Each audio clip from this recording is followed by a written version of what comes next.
they didn't tell you it was Grand Theft Auto yet. Nah. Well, they didn't tell you. They thought it was Paradox, right? It was called Paradise. Okay, and one day they wanted you to put on a suit, and you was like, "Fuck that shit! I'm out of here. I ain't doing this shit." Yeah, because you gotta remember when I went to go first film, I was fucking, I was overweight.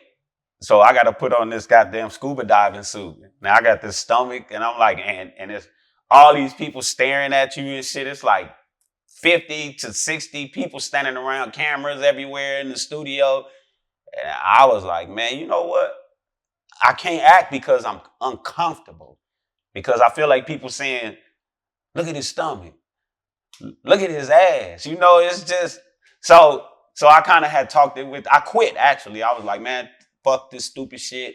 And it was called Paradise then, so I was disrespect. I didn't give a fuck. I was like, man, I don't care about this shit, man. Let me take this off.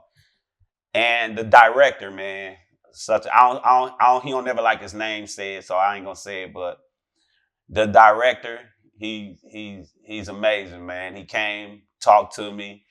Man, we picked you for a reason, man. Trust me. We know you not there yet. This ain't easy to do. Cause see, I came on the set thinking that when you saying doing a video game, Melee never told me. I don't know if he had to back then, but I don't think they were doing it back then. They might was. He never told me I was gonna have to put a suit on with all these balls on me, this helmet and this fucking camera in your face with a bright ass light. I never knew that. I thought I was flying out to New York to go and read some papers, a whole bunch of papers with a headphone on. Yeah, just lend my voice in a mic. So that's why I went there all cocky, like, yeah. And them motherfuckers like, put this suit on. Like, for what? Now you gotta act, everything you see Franklin do, you gotta do. Everything y'all see Franklin did in the game when you running with him, punching with him, jumping, fighting, the sex scenes, I had to act all of that shit out, bro. The strip club getting head, all that shit. I had to do everything. A lot of fucking running, jumping, punching, busting the windows, everything. So that's why I said I'm a performer, because I had to really do it. But once I got it, it started coming to me. Like I couldn't read when they give you the script. See, one different thing is, bro, when you acting in a movie and they give you a script, you're in your real clothes. You sitting on a real couch. And you can run your lines and they say, and action. And you start your lines, you know, running them with somebody and yeah. Blah, blah, blah, blah, blah. And you mess up, they'll say cut, pick it up from there. And then they go, and action. And you just pick it up from where you messed up at and keep flowing. Video game world, you got the suit on, all this shit on, chorus coming from you everywhere, all kind of shit, all these people standing around you. And they set up a fake environment. You might be sitting on a crate. You could be sitting on a fucking crate. But if you look up on the big screen, you see your character sitting on the couch. So you got to make believe. You got to close your eyes and say, I'm inside of this apartment and I got to make believe that it's a plant right there. It's a table right here. So I got to get comfortable like I'm in an apartment, but you actually in a big ass studio with just a box, some wood, some scaffolds and all that shit. You feel what I'm saying? Yeah. So you have to step out of the environment that you have to close your eyes and open them back up like you in this real world. So that's when I started learning to do that.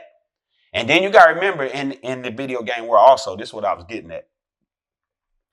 If you got 2 pages full of script and you running them with the Michael character and the Trevor character at the same time, and we doing our scene in the cut scene, we talking, blah, blah, blah. If one of us fuck up, we got to redo it from the top.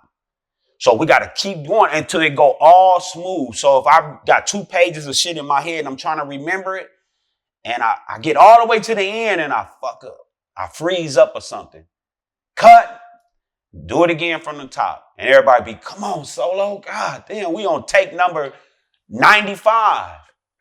Yeah. So what happened, how I changed that up, I started asking a lot of the actors, because I work with a lot of great actors, man, on the set of shooting Grand Theft Auto. So I started asking questions, you know, because I didn't know. Man, how do y'all be remembering all this shit? How do you lock this shit in your brain? So everybody was giving me ideas on how to do it, how to start being it. I found something clicked in me myself how to do it. I said, well, I used to write raps and I used to remember them. So I said, this is what I'm going to do.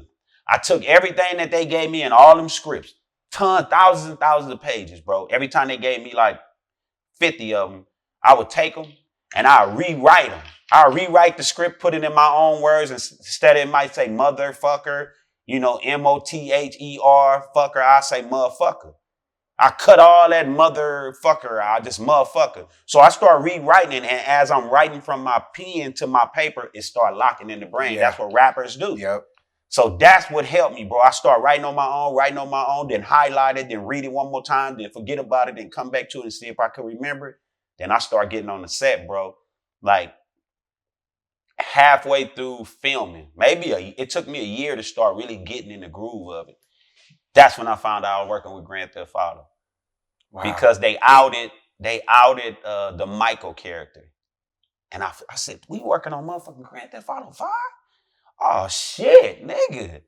So that's how you found out? Yeah, it took about a year. I was always thinking Paradise, a video game called Paradise. I'm telling you, when I tell you Rockstar is sharp, they sharp, man. They leak things out. They strategically do shit. They don't just do it like people keep bugging me about 666. Bro, I have no knowledge about it. I don't. And even if I did, I wouldn't tell you. I couldn't tell you because it's called NDNA. Yeah. So even if I was in it, you would never know until you see it, until I can talk about it. So just take it like that. People can say, oh, Franklin gonna be in GTA 6 because he said he can't talk about it. You can take it however you want, but I don't know what's going on, to be honest. How much freedom did you have? Like, could you say, because I know you had the Rottweiler, Chop, right? Could you have said, Rockstar, I want a pit bull instead of a Rottweiler? Did they give you that freedom? I probably could have. But at the time, I was just, and that's good you said that. That's a fucking good question. Nobody ever asked me that. Right there, what you just asked me. After knowing what I know, I could have said that. I could have told the director, hey man, a Rottweiler is cool. We've had Rottweiler. We went through our area, but pit bulls is the hood shit. I want a pit. And I want his ass named Rocky, not Chop. You feel what I'm saying? Or Champ, or King, or Butch. Them the common names that we give dogs. But at the time, I'm still trying to figure out what the fuck I'm doing. So last thing I was thinking about was a dog. You feel me? Because I didn't know how far this dog was going to be in the game, how important this dog was going to be in the game. You don't know nothing, bro. You feel me? You don't know what they going to do with this shit. And then they brought a real dog on set. I'm talking about everything was real. Horses, everything you see in it. They brought a real fucking big Rottweiler, put him in a suit. And this mean motherfucker, I'm constantly like, man, you better get this motherfucker, man. It's growling and jumping at me. I'm like, hey, man. And I got to act scenes with him like, Chop, come here, Chop. Good boy. And this motherfucker really growling at me like, you better get your ass back. So the good dog was the dog they brought, like a Labrador. He was a real good dog, and the trainer was with him. And I did the Lassie scene with him. You say a man stuck in the tree? You know, that type of shit. And the dog barked back at you like he was talking to me. But that was a cool dog, man. But yeah, everything, man, you see in that game, they really brought it on the set, man. The strippers, it was some strippers came. That was a fun time, you know. I mean, you got a tight ass suit on, and you trying to keep from getting hard and shit. You know what I'm saying? You don't want to stand up, so you sitting like this and shit, you know. So because if you stand up, your boner out here like this. So it was fun. It was cool, man. Yeah.